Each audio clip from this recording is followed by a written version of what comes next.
Here we go. Hey guys, welcome back to Resistance Chicks. We're your hosts, Leah and Michelle. Isn't it the best day ever?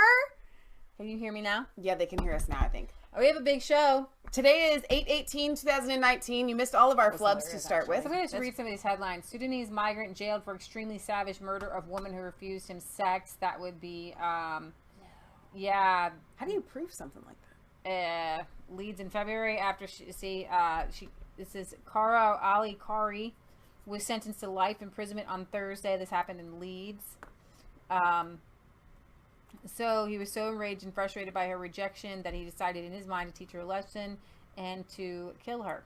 So he is sentenced to life in prison there. So that we finally have some justice, but I mean, there is no comparison of, you know, his life in prison versus the life of someone else. It's the best they can do, but a lot of times we see that they don't get punished. So that's good news in a sense. In a sense, yeah. France is actually deporting a German suspected far-left extremist ahead of the G7 summit. We talked about this. France has deported a 38-year-old German national believed to have previously been involved in far-left extremist activity headed to the G7 summit. So that's kind of interesting that they're going to go against far-lefters. Woke news site for young Muslims is actually a secret UK counterterrorism program. So well, now why are they exposing it if it's supposed to be secret? Well, it's woke. It's very left-wing. So a supposed news site geared toward young Muslims in the UK. It's called Woke. The Facebook page Woke, which at first glance looks like any other millennial-focused new online news platform, is actually part of an undercover counter-terror program funded by the UK government. This is Woke. This is Woke right here. Woke is a diverse social news platform, keeping you in the know about the issues that matter most. You can man up, man please. I don't know. You can just close you out. So let's see. We're woke. Are you woke? But why did Breitbart expose it as a secret? Like now it's not going to work because it's extremely left wing. It's extremely left-wing. Man up, man please. Mental health is a concern for men, and here are some facts you may need to know. It's geared towards British Muslims, publishing short inspirational videos about a variety of topics pertaining to Muslims. Your guide to the most engaging and related stories. Like us, stay woke. Let's see. The platform publishes memes, content regarding Islamophobia, and videos on veganism, fake news, and modern dating. In one video entitled, "Are We All Becoming Snowflakes?" 4 young panelists discuss whether people are becoming too sensitive. In another video, Muslim women describe what it was like to first put on the hijab. In the third video, garnered 113,000 views, shows a Muslim man who's on a mission to meet the haters and meets a former EDL person and has him over. And it says, "We are committed to using all tools available to counter the threat from terrorism in the UK." And so it's coming from a very left-wing position, and it's if it's going to brainwash people, it should be kind of politically neutral, but it's not. Okay. So yeah, there you have woke. Are you woke? In Sweden, the suspect, a terrorist migrant previously hailed as a successful example of integration. So the Swedish police have arrested Uzbek migrant this week on suspicion of terrorism, who had previously been deported from the country and held up as a very good, successful example of integration. The man, who is said to be in his 30s, is also citizen of Kazakhstan. He was said to have been driving near the Strogport Square in Östersund when he was pulled over by the army police and arrested, with investigators discovering items in the car that led them to believe he was preparing a potential murder.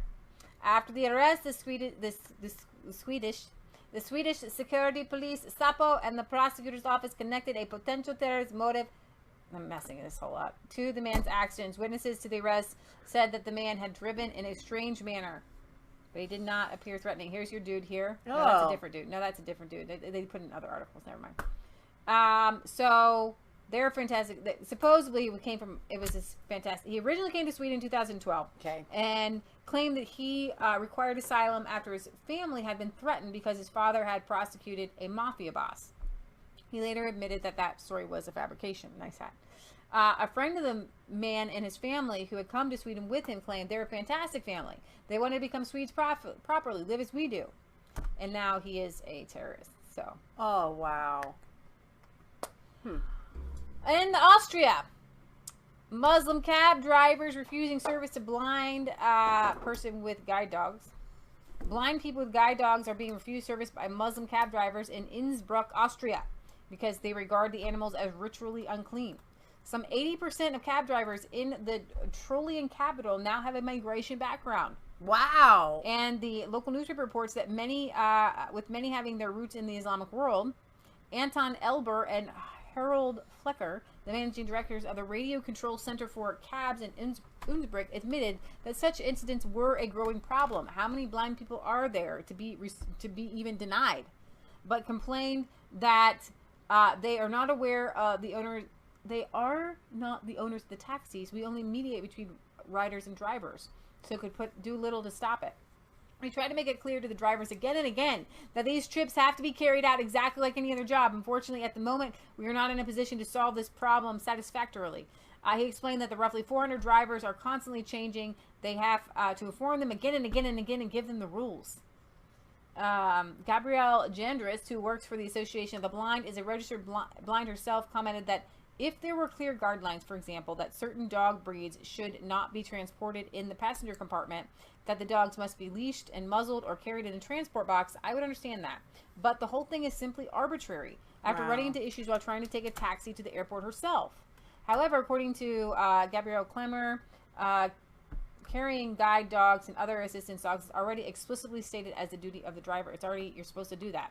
Culture clashes centered on dogs are not unique in Austria, and with the United Kingdom having experienced a growing number of incidents going back years. In 2008, for example, a blind pensioner with cancer was asked to get off of a bus after a passenger became hysterical when he boarded with his guide dog after being berated in a foreign language. The same year, Tayside Police Force in Scotland, now rolled into the Scotland Super Force, actually apologized for producing postcards advertising a new non-emergency number which featured a guide dog puppy sitting in a policeman's hat because it offended Muslim shopkeepers. Okay, so here's the deal, and we talked about this last week, actually. If you don't have a like job, dogs, then if you have a job in which, in the West, like, okay, dogs are part of our life. So I have a problem with pornography. Oh yeah, and I have a problem with selling alcohol. So I could never work at a convenience store where you even had to sell like magazines with scantily clad women and alcohol. Like I couldn't do it.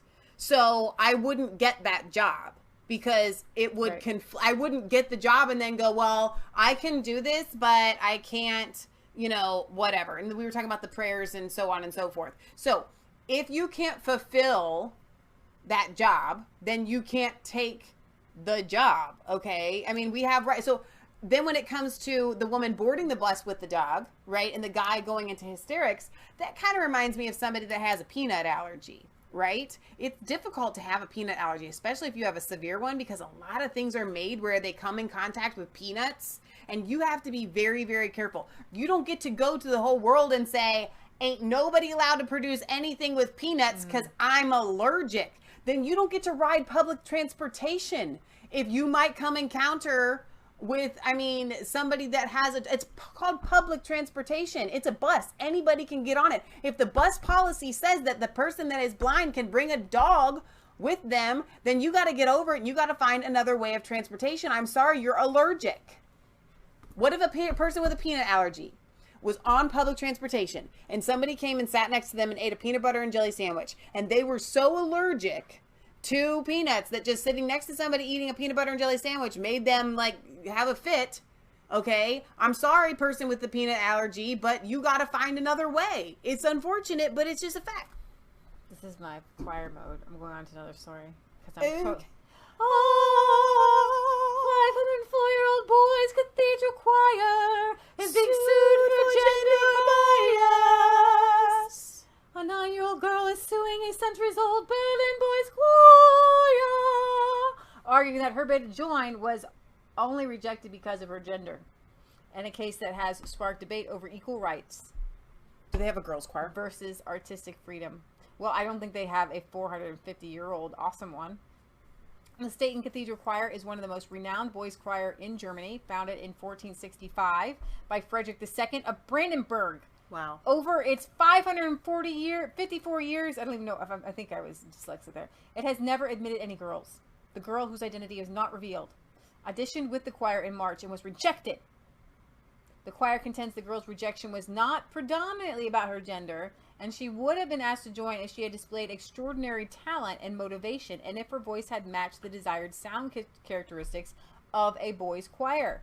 The choir also expressed doubt it would have been able to work with the girl's parents. The girl's mother, who brought the complaint on the daughter's behalf. Now, 9 years old. Do you really think she is wanting that bad to join this boys' choir, or do you think it's the mama trying to pull a stunt? Exactly. Argues the choir's rejection is discriminatory in an impermissible way and violates her right to equal opportunities from an institution receiving state funds. The case has elicited strong feelings, with many weighing in on the side of the choir, arguing that it's less about talent than about tone, and that mixing the choir would bring an end to a traditional sound. Writing for the influential Frankfurter newspaper, Society columnist said, "Nobody has said girls can't sing well, but the timbre is different. And judging timbre, you can say, I think you say, okay. And judging that should be left to the musicians and the musicologists. Anyone who wants to enforce a misunderstood gender equality here sacrifices a cultural asset." So the difference between boys' and girls' voices is audible and measurable. It is, however, smaller than many claim, and so it's very interesting that the Okay, so I'm kind of torn on this, to be honest, because obviously I think that this woman is in the wrong because her motives are wrong. Mm-hmm. But at the same time, you know, when I was a kid, I had a friend who was on the boys' baseball team because she wanted to play baseball versus softball. I was a cheerleader for Little League football, and there was a girl literally through my, I don't know, from the time I was like 6 until I was like 12, till junior high, she was on the boys' football team. It wasn't a big deal. I mean, she did it, and she was kind of outstanding, an outsider, because no other girl really wanted to do these things. And she was allowed to do it. And so I don't really have a problem with the girl joining the boys' choir. But I think if you're doing it solely for political motives, you have to, I guess it's like this. If there are auditions for anything, the standard of the audition doesn't have to be lowered based on gender. If she were to have met the criteria and met the standard, then I think that she should be, if she's just as good as somebody else that she auditioned against, then I think she should be admitted. I'm going to disagree. I think that there are allowed to be things that say this is a boys' choir. Okay?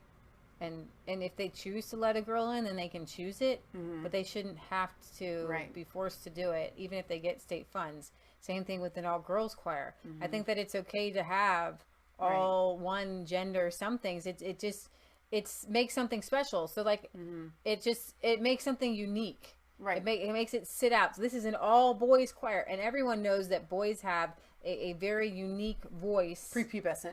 That well, boys. You can just say boys. It doesn't have to be. I'm just saying, as soon as their voice changes, it's timing that nobody wants to listen to anymore. Right. So, but everybody knows that boys have a special, timbre to their voice, right? And it's just an interesting thing that, boys have always sung in these choirs for years, and it's just a thing. And why do you have to mess with something? Why do you have to mess with something that's a tradition? Right. No, I think I agree with you. I'm just saying, like, either way, to me, it's not a big deal. It's the thing that's bothering me about this is the fact that the woman is making a big deal about it. It doesn't seem to me, I don't see these people not admitting her because she's a girl. I see them not admitting her because she doesn't meet the criteria. And the criteria is that you have to sound just like these boys. But here's you have the thing. to, I mean, there are children's choirs. Exactly. That she could join. But it is special to say the all-boys choir is coming to town. Yeah, I agree. Okay? And if there's a girl in there, it's not special anymore. It's just an all-kids choir. Yeah. Which is fine, but it's not the same thing. Right. So what they're trying to say is they want to obliterate anything that has, that is just for one gender. It's stupid. It's like, Including you know restrooms. what? Just let it, if you want to do something, create an all-persons choir. Create it all, just be different. You don't have to take away from somebody else to make yourself good or great or something. Okay? If there's only one singing, and you could only sing in this one thing, and it was just boys, that'd be one thing. But anybody can sing anywhere at any time. Exactly. Create your own choir. That's the whole point. Why go to somebody's house and knock on their door and say, let me into your house when you're having a party? I didn't invite you to this party. Okay? You're not invited. Doesn't mean I don't like you. Doesn't mean that you're a horrible person. I just didn't invite you to my party. Right. So our cousin Tim says, on Facebook Live, let's get the Bible out on this one too. A boys' choir is boys. A girls' choir is girls' choir. It's a total political statement that these people are making. Yeah. Absolutely, Tim. Okay, so I could do my whole show just talking about... All right, you guys. Thank you, Tim. We love you. God loves you. God bless. Remember, it's not just a conspiracy theory if it's actually the truth. Like, comment, and subscribe to Masfaith3 and Resistance Chicks. Ring the bell for notifications. Find us on Facebook. Follow us on Twitter.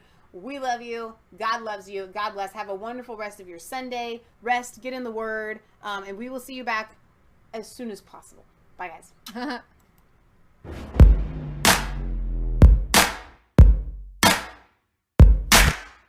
I was cold.